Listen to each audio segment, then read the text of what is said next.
Year 1000 after Christ. While Europe was drowning in what they called the Dark Ages, a black empire was blazing with gold across the Sahara Desert. The kingdom of Gao controlled more gold than every European treasury combined. Their scholars mastered astronomy, mathematics, and medicine, while European kings could barely read their own names. Their capital city stretched for miles along the Niger River, with royal palaces that made Roman architecture look primitive. And today, you won't find Gao in a single history textbook your children bring home from school. Why was the wealthiest kingdom on planet Earth erased from history? Why don't they teach your children about black kings who controlled 50% of the world's gold supply? Why, when they mention the year 1000 AD, do you only hear about European castles and never about the golden palaces of Gao rising beside the Niger River? Because everything you learned was a lie. This isn't ancient history. This is your history. This is your stolen inheritance. And after this video, you'll understand exactly why the wealth gap exists, why they owe you reparations, and why they've been terrified for centuries that you might discover the truth about who you really are. Your ancestors didn't just survive. They ruled the richest empire the world had ever seen. They didn't just exist. They dominated global trade routes that made kings from Cairo to Constantinople bow in respect. They didn't just build. They created architectural wonders and academic institutions that Europe wouldn't match for another 500 years. But in 1591, Morocco invaded with European weapons, burned the libraries, slaughtered the scholars, and buried the evidence. Then European colonizers spent the next 4 centuries telling the world that Africa never had civilization. They lied, and the proof is about to shatter everything they taught you. By the end of this video, you'll know that the Kingdom of Gao controlled the trans-Saharan gold trade for over 600 years, making it the economic superpower of the medieval world. You'll discover that Timbuktu, the intellectual capital of the Songhai Empire, housed 700,000 manuscripts on medicine, astronomy, law, and philosophy, while Europe was burning witches and banning science. You'll learn that Morocco's invasion in 1591 wasn't a simple military defeat, but a systematic genocide backed by European powers desperate to seize Africa's wealth and destroy all evidence of black excellence. And most importantly, you'll understand why today, right now, black Americans own 8 times less wealth than white Americans. It's not because your ancestors were lazy. It's because your inheritance was stolen, your history was erased, and your identity was replaced with a lie designed to keep you powerless. This video will expose the deliberate destruction of African empires, the burning of libraries containing knowledge that could have advanced human civilization by centuries, and the conspiracy to rewrite history so thoroughly that even black children grow up believing their ancestors contributed nothing to the world. This isn't about making you angry, though anger is justified. This isn't about blame, though accountability is required. This is about truth. Because once you know the truth about Gao, about the golden kingdoms of West Africa, about the scholars and warriors and kings who came before you, you can never unknow it. And that knowledge changes everything. Your grandmother's poverty wasn't her fault. Your grandfather's struggle wasn't because he didn't work hard enough. The systemic racism you faced your entire life isn't random hatred. It's the continuation of a 500-year project to keep you from reclaiming what belongs to you. The wealth of Gao, the knowledge of Timbuktu, the power of the Songhai Empire, all of it flows through your bloodline. They tried to cut that connection. They failed. You're still here, and now you're about to discover who you really are. Let me take you back to the year 600 AD. The Western Roman Empire has collapsed. Europe has descended into chaos, illiteracy, and poverty. Scholars call it the Dark Ages because knowledge itself seemed to vanish from the continent. Libraries burned, schools closed. The brightest minds either died or fled. But 3,000 miles south along a curve in the Niger River, something completely different was happening. Merchants from Egypt and North Africa discovered rich gold deposits in a region called Bambuk. They established a trading post at the perfect location where the river bends, and caravans from the Sahara could easily access the waterways leading deep into West Africa. They called this settlement Gao. At first, Gao was just a market town. Traders would stop there to exchange salt from the Sahara for gold from the forests of West Africa. But the founders of Gao understood something that would make them unimaginably wealthy. They realized that whoever controlled this junction controlled the entire flow of gold from Africa to the Mediterranean world. So they didn't just build a market, they built a kingdom. By the 9th century, Arab travelers were writing about Gao in their journals, calling it the Golden Gate of the desert. One traveler named Al-Yaqubi wrote in 872 AD that Gao was the greatest kingdom of the Sudan, which is what they called the region south of the Sahara, and that its king commanded the loyalty of territories, stretching for hundreds of miles in every direction. Now pause for a moment and think about what this means. While Charlemagne was struggling to unite a fractured Europe, while Vikings were raiding coastal villages because they were poor and desperate, while the Catholic Church was the only institution keeping European society from total collapse, Black kings in Gao were administering a sophisticated state with organized taxation, regulated trade, diplomatic relations with foreign powers, and enough surplus wealth to build palaces and fund scholarship. This wasn't primitive. This was advanced civilization, operating at a level Europe wouldn't reach for another 300 years. The economic foundation of Gao's power was simple but brilliant. Salt was worth its weight in gold in West Africa because humans need salt to survive in hot climates, and there were no local sources. Meanwhile, West Africa had more gold than anywhere else on Earth. Gao sat right in the middle. Northern caravans brought salt across the deadly Sahara Desert, a journey so dangerous that many traders died along the way. Southern traders brought gold from the forests and mines. They met in Gao. The kings of Gao taxed every transaction. Over decades, then centuries, that tax revenue accumulated into staggering wealth. By the year 1000 AD, historians estimate that Gao and the larger Songhai Empire, it would eventually dominate, controlled nearly half of all gold circulating in the known world. Let me say that again because it's crucial you understand this. Half of all gold on Earth. Not half of Africa's gold, half of the world's gold. The gold that European kings used to mint their coins came through Gao. The gold that wealthy merchants in Cairo and Constantinople wore as jewelry came through Gao. The gold that funded armies, built cathedrals, and established banks all originated in West Africa and passed through the hands of black merchants and kings in Gao. Your ancestors controlled the global economy. They weren't peripheral. They weren't primitive. They were the center of the medieval world's wealth system. But Gao's power wasn't just about gold. In the 11th century, the kings of Gao made a strategic decision that would transform them from a wealthy trading post into a genuine empire. They converted to Islam.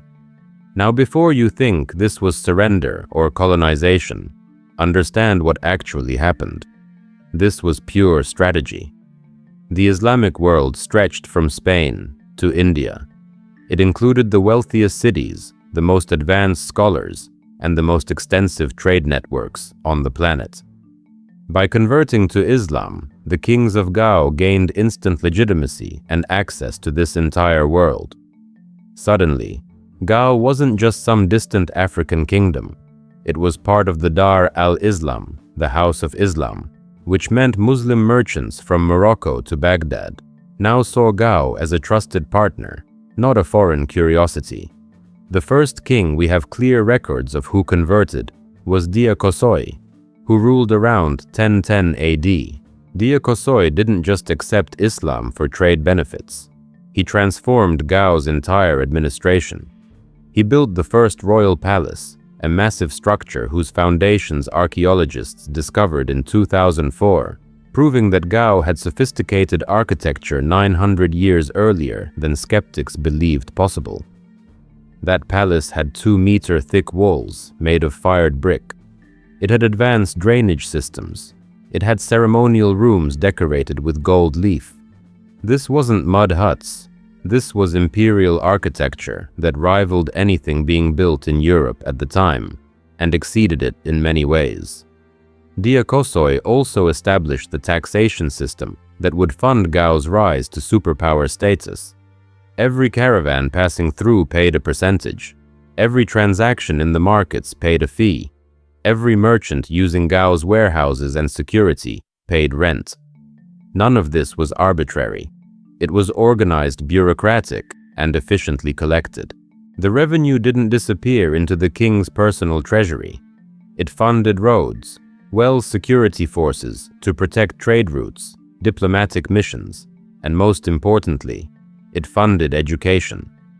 Because Gao's rulers understood something that many civilizations miss. Wealth without knowledge is temporary. Knowledge without wealth is powerless. But wealth plus knowledge creates dynasty. By the 12th century, Gao had become the capital of an expanding empire. The Songhai people, who had been subjects of the Ghana Empire and later the Mali Empire, began asserting independence. Gao was their stronghold. From this base, they would eventually build the largest empire in African history, stretching from the Atlantic Ocean to what is now Nigeria, from the Sahara Desert to the forests of the south. At its height in the 15th and 16th centuries, the Songhai Empire covered nearly 1 million square miles and included tens of millions of people. And Gao remained its beating heart, its capital, its treasury, its crown jewel. But before we get to the empire's golden age, you need to understand who made this possible. Not just through war, though Songhai had formidable warriors. Not just through trade, though Songhai merchants were legendary, but through knowledge. Because while Europe was locked in the Dark Ages and the early medieval period, Gao and nearby Timbuktu were building universities that would become world-renowned centers of learning. The University of Sankore in Timbuktu, established in the 12th century, attracted 25,000 students at its peak. 25,000. At a time when the largest universities in Europe had maybe a few hundred students. These weren't just religious schools teaching the Quran. They taught mathematics, astronomy, medicine, law, philosophy, literature, and history. The libraries of Timbuktu held 700,000 manuscripts. 700,000. These weren't simple religious texts. They were medical treatises describing surgical procedures, astronomical charts tracking planetary movements, mathematical proofs, legal commentaries, historical chronicles, poetry, all written in Arabic, the scholarly language of the Islamic world, but often addressing distinctly African contexts and questions. European scholars today, when they finally started studying these manuscripts in the 20th and 21st centuries, were shocked. They found evidence of cataract surgery being performed in 15th century Timbuktu. They found astronomical calculations that matched modern computer models. They found mathematical concepts that Europe wouldn't discover for another 200 years. Now I want you to stop and feel the weight of what I just told you.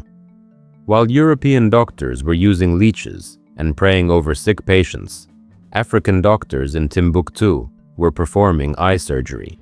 While European astronomers thought the Earth was the center of the universe and would execute anyone who said otherwise, African astronomers in Gao were accurately tracking the movements of planets and stars. While European mathematicians were just beginning to use Arabic numerals, African mathematicians were solving complex algebraic equations. This wasn't primitive. This wasn't backwards. This was advanced civilization producing knowledge that benefited all of humanity. And they erased it. They burned it. They denied it ever existed. Let me tell you about one man who embodied everything Gao represented at its peak. His name was Askia Muhammad I. He was born in 1443 and died in 1538, which means he lived 95 years in an era when most people died by 40. That alone tells you something about the quality of life in Songhai. Askia Muhammad wasn't born royal. He was a general, a military commander who seized power in 1493 after the death of Sunni Ali Ber, the previous emperor. Some call it a coup. Others call it necessary leadership. Either way, once Askia Muhammad took the throne, he transformed Songhai from a powerful kingdom into the greatest empire Africa had ever seen. Askia Muhammad expanded Songhai's territory from Senegal in the west to Nigeria in the east, from the Sahara in the north to the forests in the south. He commanded an army of over 100,000 men, which made it one of the largest standing armies in the world at that time. But Askia Muhammad's genius wasn't just military, it was administrative. He divided the empire into provinces, each with governors who reported directly to him. He established a professional civil service to collect taxes and enforce laws. He standardized weights and measures so trade could flow smoothly. He created a banking system so merchants didn't have to carry massive amounts of gold across dangerous terrain. This was sophisticated governance that wouldn't look out of place in a modern state. But what Askia Muhammad is most famous for, what really shows you the values of Gao and Songhai, was his investment in education. He built 150 Islamic schools across the empire. He brought scholars from Egypt, Arabia, and Persia to teach in Timbuktu and Gao. He personally funded students who showed promise, paying for their housing, food, and books so they could study full-time without worrying about survival. He understood that an educated population was a powerful population. He understood that knowledge was the foundation of lasting greatness. In 1496, Askia Muhammad made the pilgrimage to Mecca, which every Muslim who is able is supposed to do at least once in their lifetime. But Askia Muhammad didn't go quietly. He brought 500 cavalry soldiers as his escort. He brought 1,000 pounds of pure gold to distribute as charity along the way. 1,000 pounds of gold. Can you even imagine that level of wealth? When he reached Cairo, he gave away so much gold that the price of gold in Egypt crashed by 20%. It took 12 years for the market to recover. That's not a legend. That's documented in Egyptian economic records. One man from Gao carried enough gold to destabilize the entire North African economy.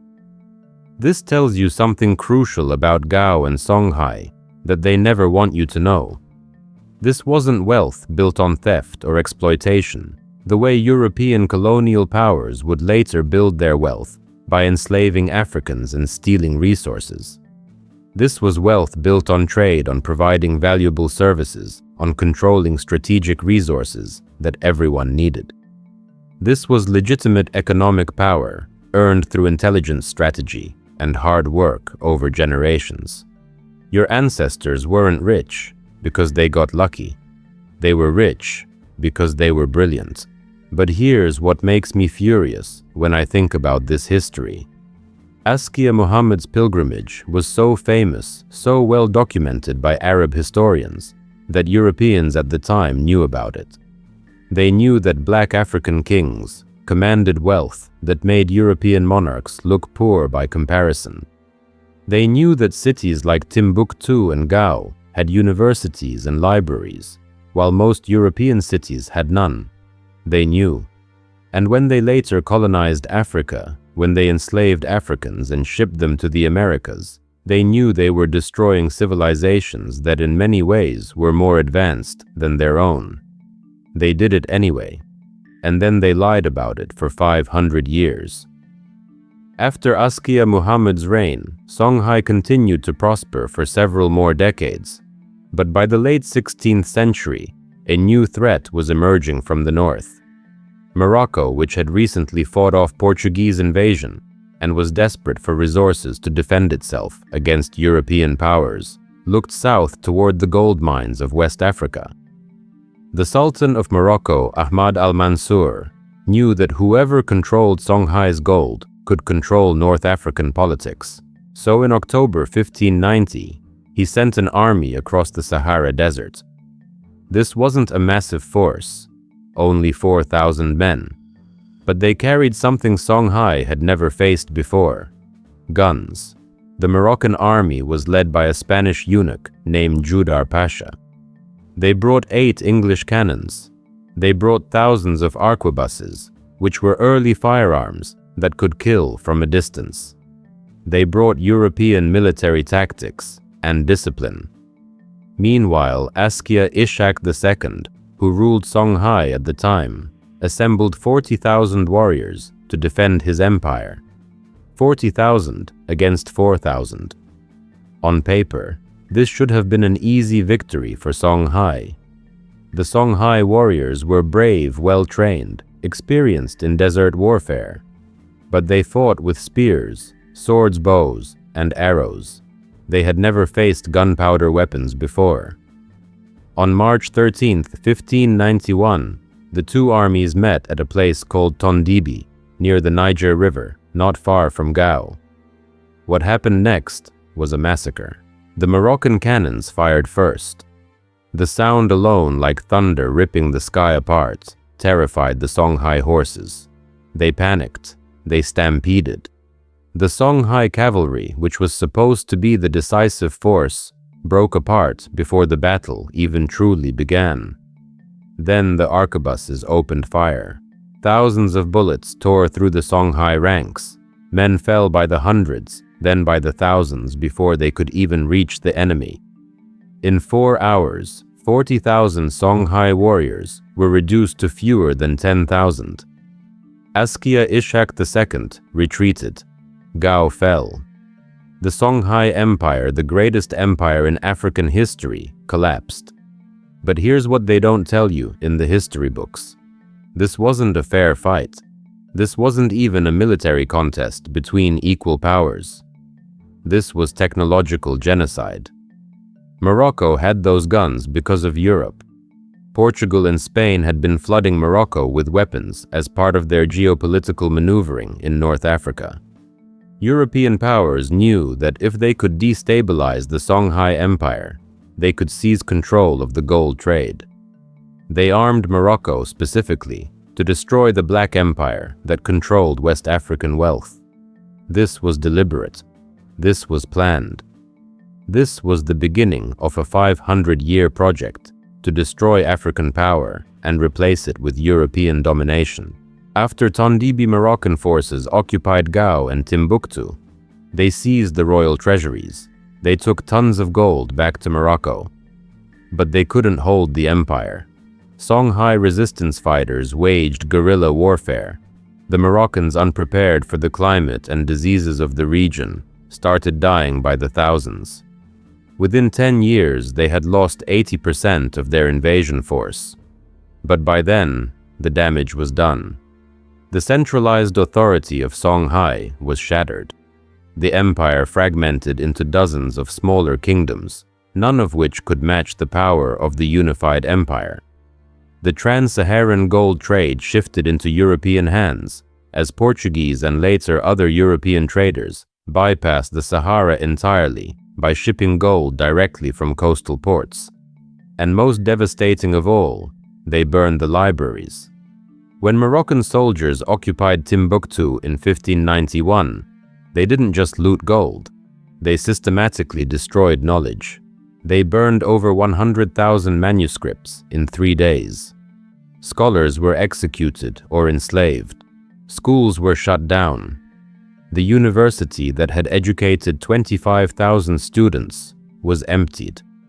700 years of accumulated knowledge, the intellectual heritage of West African civilization, went up in flames. Why? Because manuscripts are evidence. Books are proof.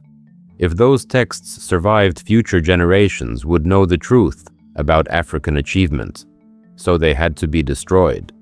And for the next 400 years, Europe told the world that Africa had never produced anything worth knowing. When they destroyed Gao and Songhai, they didn't just wipe out one empire. They revealed a pattern that would play out again and again. Every time black people built power, someone came to burn it down. Every time black people built wealth, someone came to steal it. Gao was not an exception. Gao was the template. Centuries before Gao reached its height, another black empire dominated West Africa. Historians today call it the Ghana Empire, though that ancient Ghana was located in what is now southeastern Mauritania and western Mali, not the modern nation of Ghana. From around the year 300 to 1200, Ghana controlled the same trans-Saharan gold trade that Gao and Songhai would later inherit. Its capital, Kumbi Saleh, grew so large that Arab geographer al-Bakri described it as having two towns, one for the king and one for Muslim merchants, with a combined population of 30,000 people. That made it larger than London at the time. The king of Ghana owned all the gold nuggets in his territory. Ordinary people could trade in gold dust, but only the king could possess solid nuggets. That law made him unimaginably wealthy. Caravans brought salt cloth and other goods from North Africa. In return, they left with gold, taxed by the king. Ghana's rulers used this wealth to build stone buildings, maintain a standing army, and support a complex court culture. But by the 11th and 12th centuries, Ghana began to weaken under pressure from invading groups and shifting trade routes. Over time, its power faded. The empire eventually disappeared from the political map. And here is the key. When Ghana fell, European historians did not rush to preserve its memory. They did not write books celebrating its achievements. They did not teach their children about the black kings who once dominated the gold trade. They simply let Ghana vanish into silence. For most of modern history, if you asked an average European or American about the Ghana Empire, they would stare at you blankly. An empire that lasted nearly 900 years, commanding wealth and influence, was reduced to a footnote, then erased from public consciousness. That silence was not an accident. It served a purpose. After Ghana came Mali. If you have heard any name from medieval West Africa, it is probably Mansa Musa, but even his story has been watered down into a trivia fact, instead of the world-shattering truth it really is. The Mali Empire rose in the 13th century under the leadership of Sundiata Keita, a warrior king who united fractured kingdoms into a powerful state. By the time Mansa Musa came to power in 13th, Mali controlled not only the old Ghana lands, but also the cities of Gao and Timbuktu, the gold mines and the major trade routes. Mansa Musa's wealth was so extreme that modern economists estimate his net worth at the equivalent of $400 billion in today's money. That would make him the richest individual in recorded history. In 1324, he set out on his famous pilgrimage to Mecca. He traveled with 60,000 people, including soldiers, attendants, and servants. 12,000 of those servants wore silk robes. They led 80 camels, each carrying 300 pounds of gold dust. As he passed through Cairo, he gave away so much gold that its value crashed by a quarter and did not fully recover for over a decade. Think about that. One black king from West Africa temporarily broke the gold economy of North Africa and the Middle East. His journey was recorded by Arab historians, noted by European mapmakers, and whispered about in royal courts. On a 1375 Catalan atlas made in Europe, An artist drew Mansa Musa sitting on a throne in West Africa, holding a golden nugget and a scepter. Europeans knew exactly where the gold came from. They knew black kings were sitting on top of it. They knew Africa was not a dark, empty land. It was a treasure house. But how are Mansa Musa and Mali usually presented today? As a curiosity, a fun fact, a cartoon king in a kid's book with no serious discussion of what his wealth means for the story of global power. They do not explain that his empire funded universities, mosques, and massive public works. They do not tell you that cities like Timbuktu became world centers of learning under Mali rule. They do not connect Mansa Musa's pilgrimage to the later European obsession with finding a sea route around Africa, so they could bypass the powerful black empires that controlled the interior trade. Then, after Mali declined in the 15th century, Songhai rose. Gao became capital. Askia Muhammad turned the empire into a machine of governance and knowledge. You already know how that ended. Morocco invaded. European guns roared. Libraries burned. The empire fragmented. And once again, the world pretended it never existed. The pattern is clear. Ghana, Mali, Songhai. Each time black people built a golden age. Each time the record of that golden age was buried. Here is the hard truth. History is not just what happened. It is what is allowed to be remembered. When only certain stories get told, the entire shape of reality changes. If generation after generation grows up hearing only about European empires, Roman legions, British navies, American presidents, they subconsciously absorb a message. Power is white. Intelligence is white. Civilization is white. Africa is a blank. Blackness is a problem to be solved, not a legacy to be honored. But once you put Ghana, Mali, and Songhai back into the picture, everything shifts. Suddenly, the narrative of white superiority collapses. Suddenly, the idea that black people have always been at the bottom falls apart. Suddenly, the question changes from why are black people so poor to what happened to all the wealth they used to have. And that question is dangerous. That question leads directly to reparations. That question leads directly to accountability. Now stay with this, because we are about to pull back another layer. Destroying an empire is one thing, erasing it is another. The physical destruction was brutal, but the cover-up was just as important. Gao and Songhai were not just hit once and forgotten. Their memory was actively suppressed. Their achievements were intentionally minimized or recast as myths. And this is exactly where the story of ancient Africa connects to what has happened to black people in America. When Moroccan troops took Timbuktu and Gao, they burned libraries. That fire consumed more than paper. It consumed proof. It consumed voices. It consumed thousands of years of accumulated knowledge. Even so, not everything was lost. Some families in Timbuktu risked their lives to hide manuscripts in walls, in underground chambers, in secret caches. For centuries, they passed these documents down in secret, knowing that if the wrong authorities found them, they would be confiscated or destroyed. Those families understood something vital. Whoever controls the archive controls the future. In the 20th and 21st centuries, when scholars began studying the surviving Timbuktu manuscripts, they were stunned by what they found. Detailed legal codes that regulated trade, marriage, inheritance, and crime. Medical texts explaining how to treat diseases that still trouble modern societies. Astronomical records charting eclipses and planetary movements with accuracy that modern computers confirm. Philosophical works wrestling with ethics, faith, and human nature. This was not oral tradition alone. This was written, codified, sophisticated thought. Yet for generations, Western academics dismissed African societies as illiterate or pre-literate. They said Africa had no written history. They said only oral stories. They built entire disciplines on that lie. Even when confronted with the manuscripts, some tried to argue that perhaps Arabs brought the knowledge and Africans just copied it. As if black minds could not produce complex thought. As if black scholars were incapable of original ideas.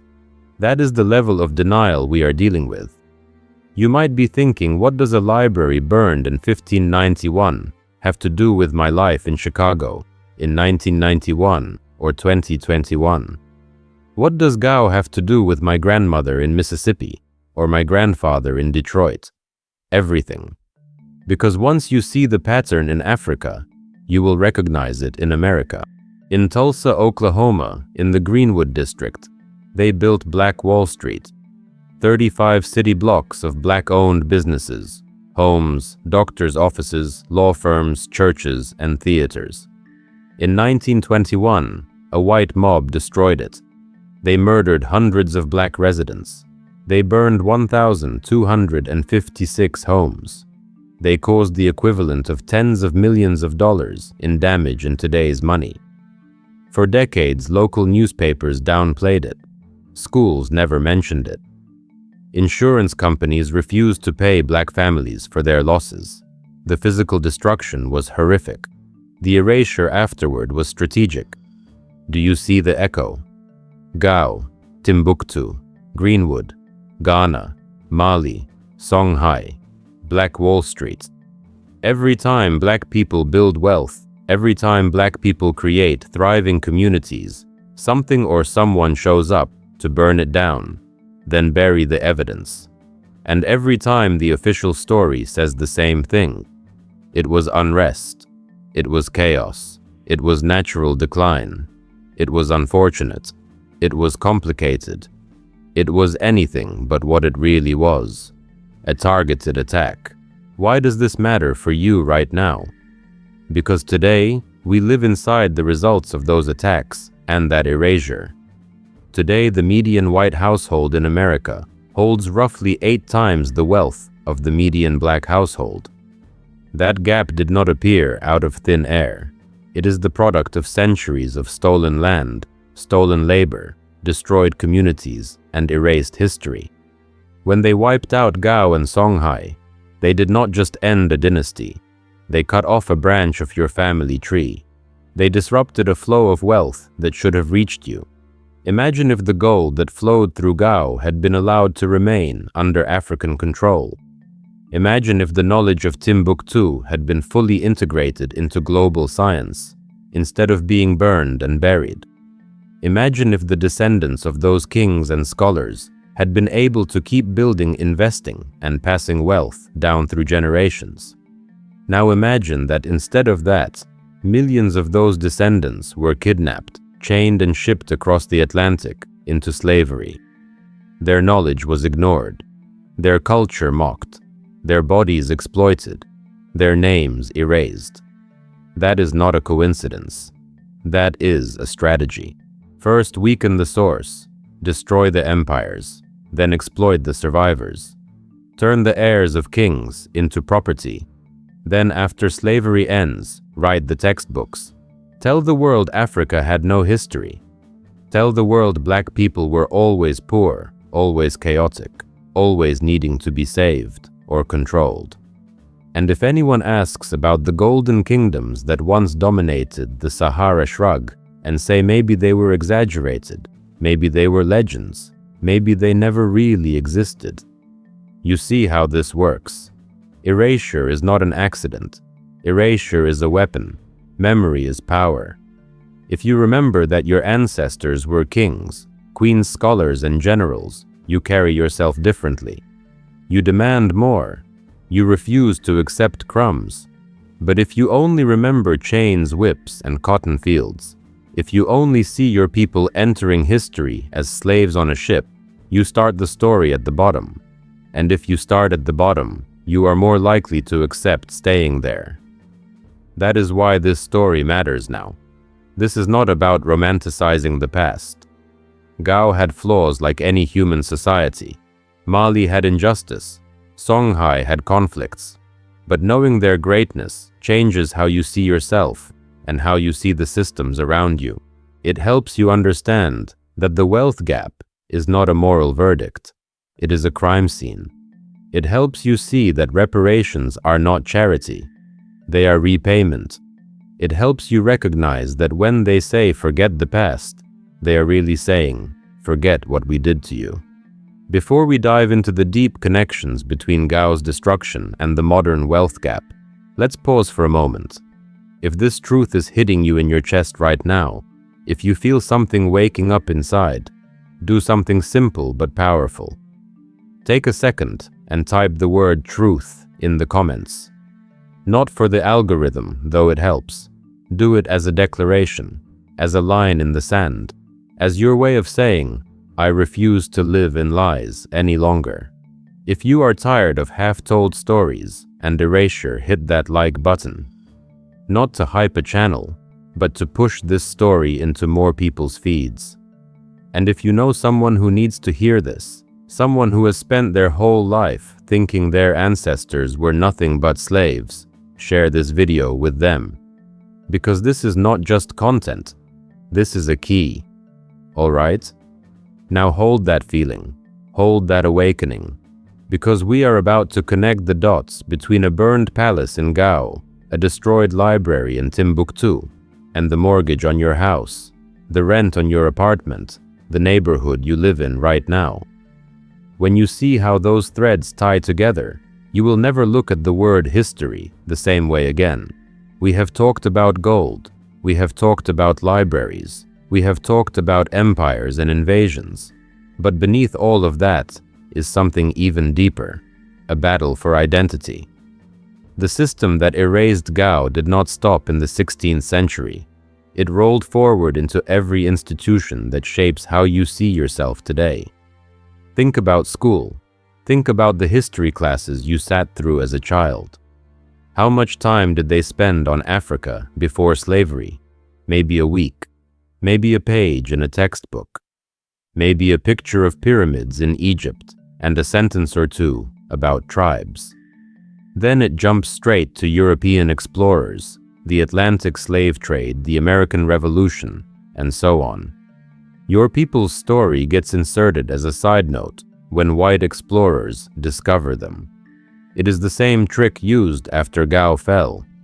Time did not erase Gao. Education policy did. Curriculum decisions did. Someone sat down and chose what to include and what to leave out. Think about church. In many black churches, there has always been an underground current of truth. Mothers and deacons who say things like we were kings and queens before all this. Pastors who remind the congregation that Ethiopia is mentioned in scripture, that Africa has always been in God's story. Deep down, our people have always felt that we are more than what the world says. But for centuries, the official theology taught by seminaries and missionaries often painted Africa as the mission field, the darkness that needed white light. They rarely acknowledged that early Christian movements thrived in North Africa, that African theologians shaped doctrine, just like they rarely acknowledged that African scholars shaped mathematics and science. Think about media. When you were growing up, how often did you see movies set in medieval Europe with knights, castles, and kings? Now, how often did you see movies about medieval Africa showing Gao, Timbuktu, or Jannah in their full glory? Hollywood chose which past to glorify. It chose which children would see themselves as heirs of empire, and which children would see themselves as descendants of slaves. That choice was not neutral.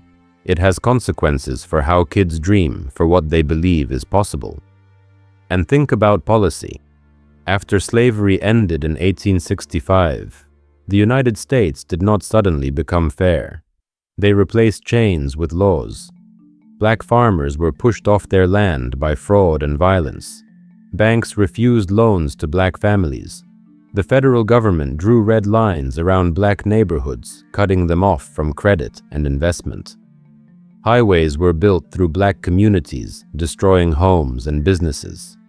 Every time black people started building something that resembled a mini Gao, a local Songhai, a little golden kingdom of their own. The system found a way to break it.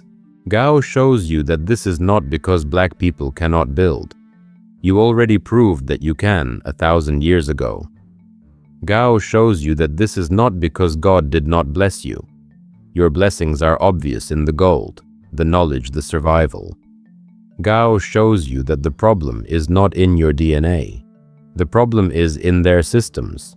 Systems designed to keep the descendants of kings under the thumb of the descendants of those who profited from their fall. So the real question is, now that you know this, what will you do with it? Will you shrug and say that was long ago? Or will you see that history is never really past? It lives in bank accounts. It lives in school districts. It lives in property lines. It lives in how you see yourself when you look in the mirror. We are not done yet. There is more to uncover, more connections to make, more lies to expose. And there is a reason you are hearing this right now. Out of all the videos you could be watching, you are here leaning into this truth. That is not random. That is not coincidence. That is an appointment. We are going to keep going. We are going to move from exposure to empowerment, from anger to action, from mourning stolen kingdoms to reclaiming royal identity. Stay with this, because the next part is not just about what they did. It is about who you are.